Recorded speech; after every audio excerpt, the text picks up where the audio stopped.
ಎಲ್ಲರಿಗೂ ನಮಸ್ಕಾರ. ಕರಾವಳಿ ಸ್ವಾದಕ್ಕೆ ಸ್ವಾಗತ.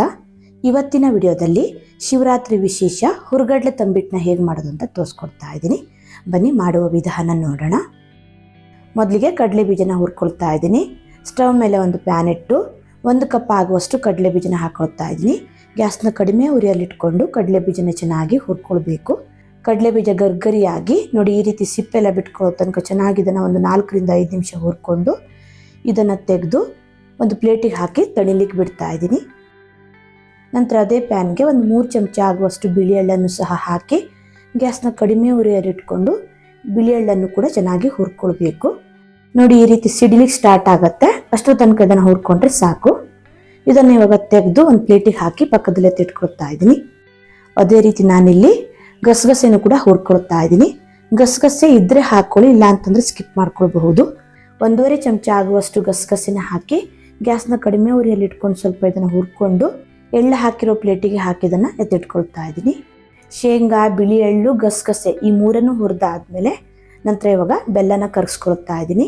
ಅದೇ ಪ್ಯಾನ್ಗೆ 1/4 ಕಪ್ ಆಗುವಷ್ಟು ಬೆಲ್ಲ, ಅರ್ಧ ಕಪ್ ಆಗುವಷ್ಟು ನೀರು ಹಾಕಿ ಬೆಲ್ಲನ ಕರಗ್ಲಿಕ್ಕೆ ಬಿಡ್ತಾ ಇದ್ದೀನಿ.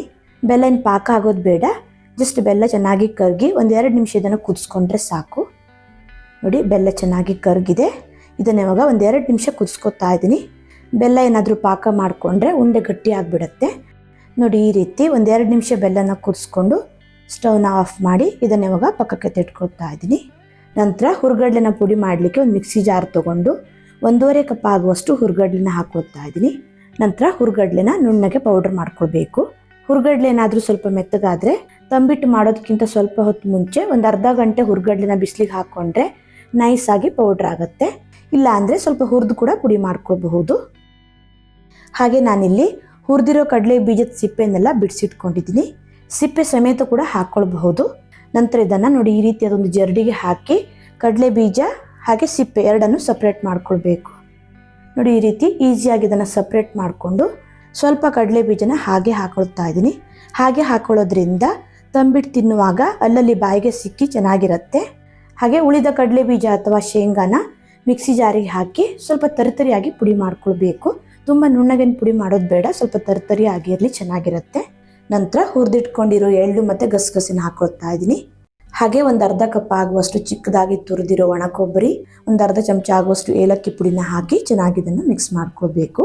ಏಲಕ್ಕಿ ಪುಡಿ ಇಲ್ಲ ಅಂತ ಅಂದರೆ ಹುರುಗಡ್ಲೆನ ಮಿಕ್ಸಿ ಜಾರಿಗೆ ಹಾಕಿ ಪುಡಿ ಮಾಡ್ಕೊತೀವಲ್ಲ, ಆವಾಗಲೇ ಒಂದು 4 ರಿಂದ 5 ಆಗುವಷ್ಟು ಏಲಕ್ಕಿನ ಹಾಕಿ ಪುಡಿ ಮಾಡ್ಕೊಳ್ಬಹುದು. ನೀಟಾಗಿ ಎಲ್ಲವನ್ನು ಮಿಕ್ಸ್ ಮಾಡಿಕೊಂಡು ನಂತರ ಸ್ವಲ್ಪ ಬೆಲ್ಲದ ನೀರನ್ನು ಹಾಕಿ ಕಲಿಸ್ಕೊಳ್ಬೇಕು. ಒಂದೇ ಸಲ ಜಾಸ್ತಿ ಬೆಲ್ಲದ ನೀರನ್ನು ಹಾಕ್ಕೊಂಡ್ರೆ ತಂಬಿಟ್ಟು ಮಿಕ್ಸ್ಚರ್ ತೆಳ್ಳಗಾಗೋ ಚಾನ್ಸಸ್ ಇರುತ್ತೆ. ಈ ರೀತಿ ಸ್ವಲ್ಪ ಅಂದರೆ ಎಷ್ಟು ಬೇಕೋ ಅಷ್ಟೇ ಬೆಲ್ಲದ ನೀರನ್ನು ಹಾಕ್ಕೊಂಡ್ರೆ ತಂಬಿಟ್ಟು ಉಂಡೆ ತುಂಬಾ ಚೆನ್ನಾಗಿ ಬರುತ್ತೆ, ಹಿಟ್ಟು ಕೂಡ ತೆಳ್ಳಗಾಗಲ್ಲ. ನಾನಿಲ್ಲಿ ಬೆಲ್ಲದ ನೀರನ್ನು ಸೋಸಿ ಹಾಕ್ಕೊಳ್ತಾ ಇದ್ದೀನಿ. ಚಿಕ್ಕ ಕಲ್ಲು ಅಥವಾ ಕಸೇನಾದರೂ ಇರುತ್ತೆ. ಬೆಲ್ಲ ಚೆನ್ನಾಗಿದ್ದರೆ ಡೈರೆಕ್ಟಾಗಿ ಹಾಗೇನೂ ಕೂಡ ಹಾಕ್ಕೊಳ್ಬಹುದು, ಸೋಸೋ ಅವಶ್ಯಕತೆ ಇಲ್ಲ. ಸರಿಯಾಗಿ ಅಂಟ್ಕೊಳ್ಳೋದೇ ಇರೋದ್ರಿಂದ ಮತ್ತೆ ಸ್ವಲ್ಪ ಬೆಲ್ಲದ ನೀರನ್ನು ಹಾಕಿ ಕಲಿಸ್ಕೊಳ್ತಾ ಇದ್ದೀನಿ. ಚೆನ್ನಾಗಿದು ಅಂಟ್ಕೊಳ್ಬೇಕು. ನೋಡಿ ಹೀಗೆ ಈ ರೀತಿ ನಾವು ಉಂಡೆ ಕಟ್ಟಿದಾಗದು ಈಸಿಯಾಗಿ ಉಂಡೆ ಹಾಕಬೇಕು. ಉಂಡೆ ಯಾವ ಸೈಜಲ್ಲಿ ಬೇಕು ಅಂತ ನೋಡಿಕೊಂಡು ಅಷ್ಟು ಮಿಕ್ಸ್ಚರ್ನ ತೊಗೊಂಡು ಉಂಡೆನ ಮಾಡ್ಕೊಳ್ಳಿ.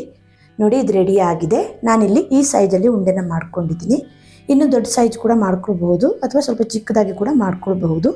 ನಿಮ್ಗೆ ಹೇಗೆ ಬೇಕೋ ಆ ರೀತಿ ಮಾಡ್ಕೊಳ್ಳಿ. ಇದೇ ರೀತಿ ಇನ್ನೊಂದು ಲಡ್ಡುನ ಮಾಡಿ ತೋರಿಸ್ತಾ ಇದ್ದೀನಿ.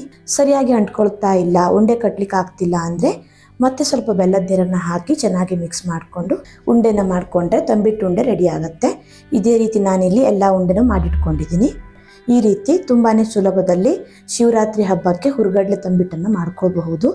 ವಿಡಿಯೋ ಇಷ್ಟ ಆದರೆ ಲೈಕ್, ಶೇರ್, ಕಮೆಂಟ್ ಮಾಡೋದನ್ನು ಮರಿಬೇಡಿ. ಮತ್ತೆ ಸಿಗ್ತೀನಿ ಹೊಸ ವಿಡಿಯೋದೊಂದಿಗೆ. ಧನ್ಯವಾದಗಳು.